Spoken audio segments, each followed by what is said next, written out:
खिंड हे एक धोकादायक वळण आहे, त्यामुळे येथे नेहमीच भीषण अपघात होत असतात।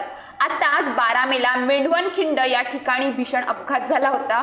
या अपघातात एकाचा मृत्यू तर 6 जण गंभीर जखमी झाले होते। तर आज पुन्हा 14 मेला मेंढवणखिंड या ठिकाणी अपघात झाला। मुंबईकडून वलसाड या ठिकाणी हा कंटेनर जात असताना आज सकाळी 8च्या सुमारास चालकाला झोप अनावर झाल्याने हा अपघात घडला असल्याची प्राथमिक माहिती मिळते। हा कंटेनर मेन रोडवरून सर्व्हिस रोडवर जाऊन हा अपघात झाला। सुदैवाने या अपघातात कुठल्याही प्रकारची जीवितहानी झाली नाही।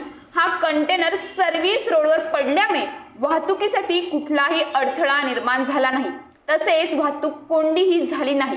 हरिलाल पटेल असे कंटेनर चालकाचे नाव असून या अपघातात जीवितहानी झाली नसली तरी मोठ्या प्रमाणात नुकसान झाल्याची शक्यता आहे।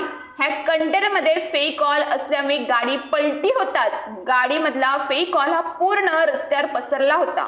आजूबाजूच्या गावातील लोकांना ही माहिती पडताच गावातील लोक फेविकॉल गोळा करण्यासाठी त्या ठिकाणी आले होते। मेंढवणखिंड ही वळणाची आणि अरुंद असल्यामुळे वाहतुकीसाठी धोकादायक मानले जाते। या ठिकाणी नेहमीच अपघात होत असतात। जर गाडी चालवत असताना झोप अनावर झाल्यास वाहन थांबून विश्रांती घ्यावी आणि मगच गाडी चालवावी। अशा वेळोवेळी ट्रॅफिक पोलीस नेहमीच चालकांना सूचना देत असतात, पण चालक सूचनांकडे दुर्लक्ष करून वाहने चालवत असतात, त्यामुळेच असे अपघात घडत असतात।